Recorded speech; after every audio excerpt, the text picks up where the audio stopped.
Hey guys, it's Casey and welcome back for another Unreal tutorial. So today we're going to do a very quick tutorial on how we handle attachments, and more specifically how we handle weapon attachments, but you can kind of learn attachments through that. And for what that really means is that if we have a weapon, how could we kind of dynamically put a scope on top of it, maybe a grip on it, or like move the magazine and stuff like that. And for this, I'm going to use a pack from the marketplace because I think it shows it very well, and I'm going to try and remember to add a link to it, but this is the low poly weapons armory. And if we just go into the weapons inside of this, we can find that, like, if we open up like the AK, here's the static mesh version of their AK, but then on top of that we can also open up the skeletal mesh version of that AK. So this is the same exact mesh, but one of them is a skeletal mesh and the other is a static mesh. If we open up the static mesh, actually I just fooled around right before we got in here, this is what it would look like normally. You just have this bare gun kind of with nothing with it, right? And you can see pre-set up with this pack, which it's kind of like what I'm going to get into here, is that a lot of the setup for doing attachments, especially for a gun, it's about pre-setup and kind of how you set up your meshes. And here what they simply did is they added sockets for each of the parts of the gun. And for a static mesh, on the bottom right here, we can make sockets and we can move them around. I can take the barrel and I can put it wherever I want to. Same with the skeletal mesh. With the skeletal mesh here, they actually used bone locations, which is a little odd. Most of the times you don't use bone locations. For the same thing, if we wanted to, like, we could take the root of the gun and we could right click and we could do add socket and we could rename it if we wanted to. Let's see, where's the rename? That's weird. Oh, there we go. And we could rename this like mag or mag socket if we wanted to. Oops, I keep misclicking.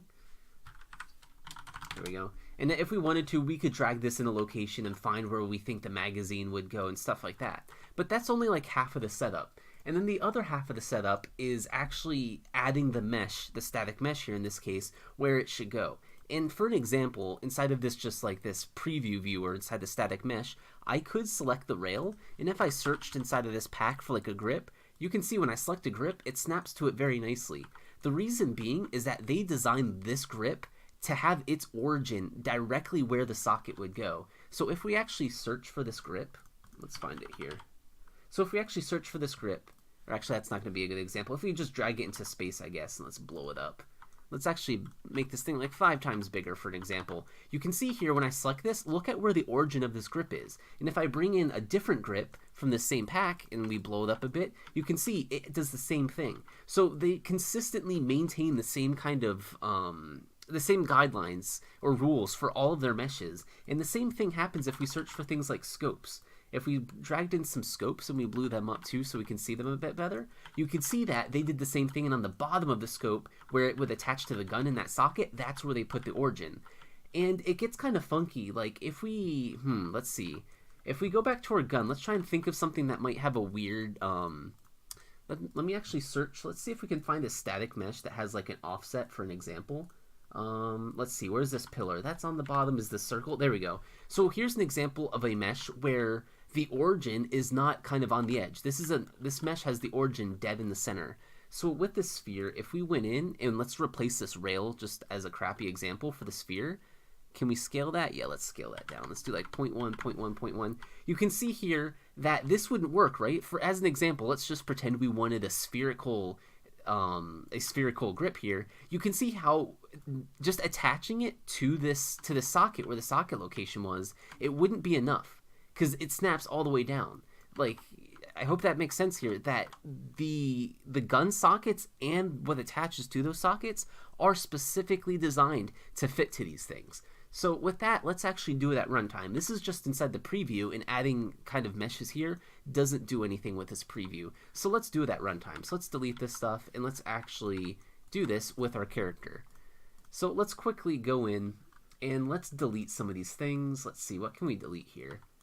We have the VR gun. Let's get rid of that VR. Delete all that crap. We don't need our sphere. We're going to change that. Yeah, so let's change this. So let's grab a different gun because I think I messed up those sockets. So let's grab a different gun here. Let's just grab a normal static mesh. Once again, you can do this with skeletal meshes, pretty much all the same. And sure, let's grab the AK-13.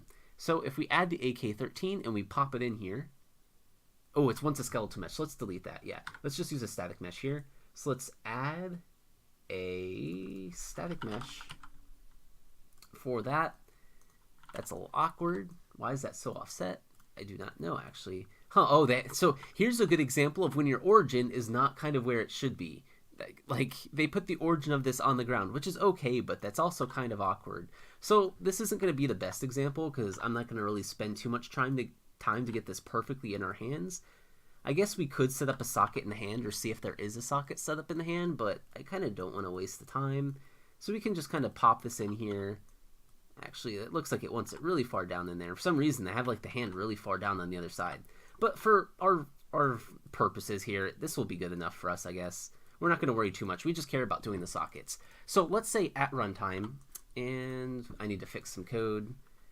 Let's delete some stuff here. Delete that. Let's delete that. Can we compile now? Nope. Need to delete 2 more things. Yep. Let's delete that. And let's delete that. So there we go. Nope. One more thing. One more thing. Delete all that. Let's just delete that. And what was this for? Spawning projectile. We can just put that in there. There we go. And there we go. Now we can see our gun here. So at runtime, let's set up some inputs for this. Let's actually do some dynamic stuff here. So I'm just going to set up 2 inputs so that we can swap between things. So I'm going to set up an input just for the number 1. Let's do that. I'm going to just do like 1i just so I can differentiate it. Let's do 2i. And now I want the number 2. So with that set up, now I can go into our code and let's add our 1i and let's add our 2i. And what I want to do with this is let's swap out kind of our grip. So what we can do here, if we wanted to, we could pre-set up our grips if we really wanted to. Kind of there's 2 ways to do this. If we wanted to, we could pre-set up some empty static meshes here. Like I could just add a static mesh, and on the static mesh, we could just set it to have no mesh. And what we could do possibly is, I don't think we could actually do that. Can we do a parent socket? No, I don't think we can. So what we could do at begin play, let's find begin play. Here's begin play. And we don't need that. So what we could do is we could take this and let's rename it. Let's rename this to be our grip. Right now it's just an empty static mesh. There's no static mesh there. But what we could do, I believe we can do this without the mesh, is that we could attach to scene component. And what we want to do is we want to attach it to our gun here. And with that, the gun will be the parent. And now the socket name, let's look inside of our gun real quick. And our socket name is rail. So all we need to do here is punch in rail. And we can do snap to target, snap to target, snap to target. What that's going to do is that's just going to make it so that even though our grip here is just like on the floor, it'll snap to where it needs to be inside that socket. And then what we could do is that we could do on the number 1 press, we could take this reference to our grip and we could just set the static mesh of it. So let's do that, and let's do the long grip, and we can do the same thing, and on the 2, let's change it over to be our other grip.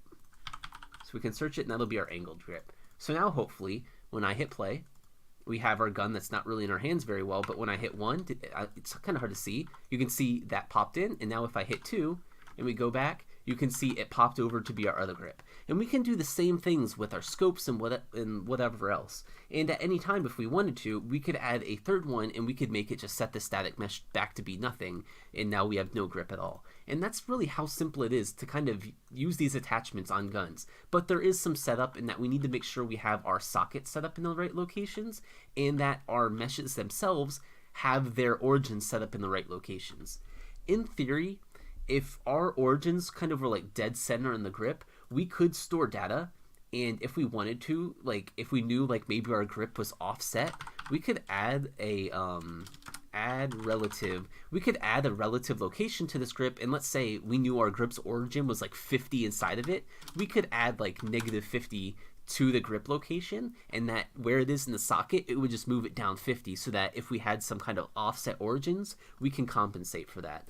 But in reality, a lot of this is just setting the mesh, or if we wanted to, we don't have to have this grip at runtime. So we could go up here and we could take this code and not do it on begin play, and actually what we could do is on number 1, we could add a static mesh component.